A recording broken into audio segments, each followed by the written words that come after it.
Victor Frankenstein discovers how to create life, and he soon realizes what a terrible mistake he created. Now, we're on page 7, chapter 1.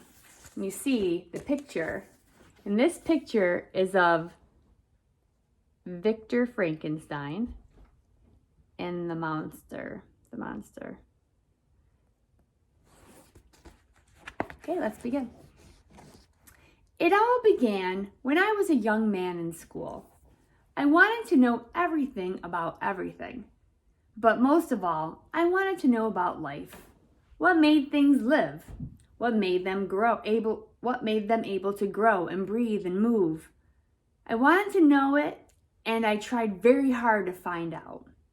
It took me almost 6 years, but then I learned. At last, I knew the secret of life.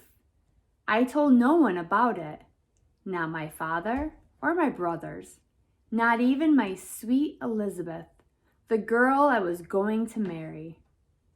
There was something I had to do first. I wanted to surprise the whole world. I wanted to make a living creature. A creature who could think and laugh and live. I wanted to do what God Himself had done when He created people. Now notice at the bottom of the page right here, I know it's backwards for you, but you see a vocabulary word or phrase that's also bold in the print. So this one says the secret of life, how to make something live. Page 8. I knew how to put life into a lifeless thing, but I did not know how to make a body. How could I put together a body? I went to graveyards. There, I found the bones of dead men, and I took them home to my workroom. From others who had died, I took ears and feet and hands. Ooh, that's gross. I did not like this part of it. At times, it made me sick, and I had to keep away from people. I didn't want them finding out. Not even my own family, who lived far away from me in the mountains. I had to make other parts of the creature for myself, and he was going to be big. 8 feet tall. Yeah, it's really tall, it's big. And stronger than any man or woman on earth. At last the time came. I was ready. It was a cold and gloomy night in November.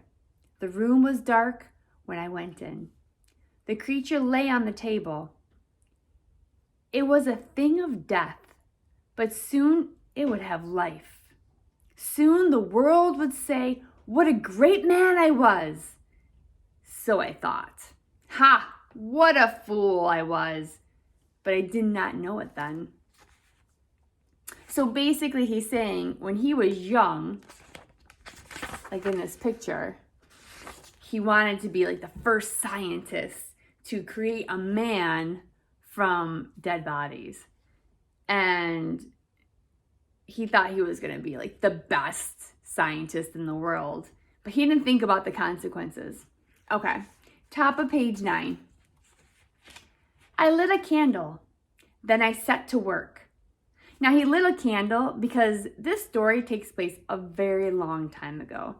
And they didn't have electricity back then to light houses. So he had to use a candle for light. Many hours passed. The candle burned low. It was midnight, the time, they say, when strange things happen. And so they did.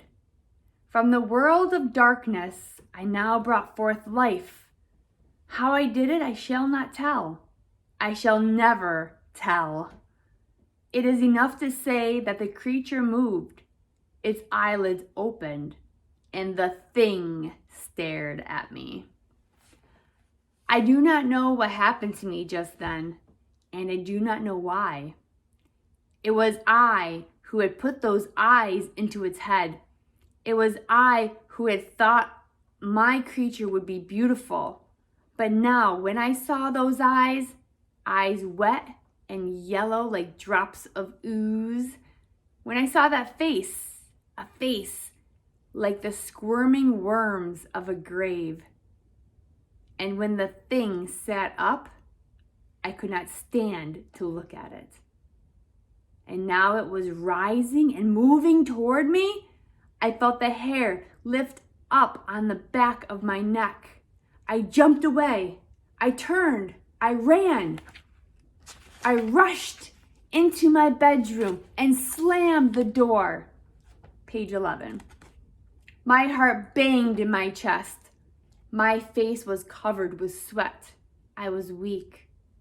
I almost fell to the floor, but I could not let that happen. I had to think. What could I do? What had I done? How could I put an end to this horrible thing?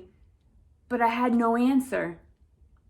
For hours, I walked back and forth across the room. I was tired. I had not slept in days. I could think no longer.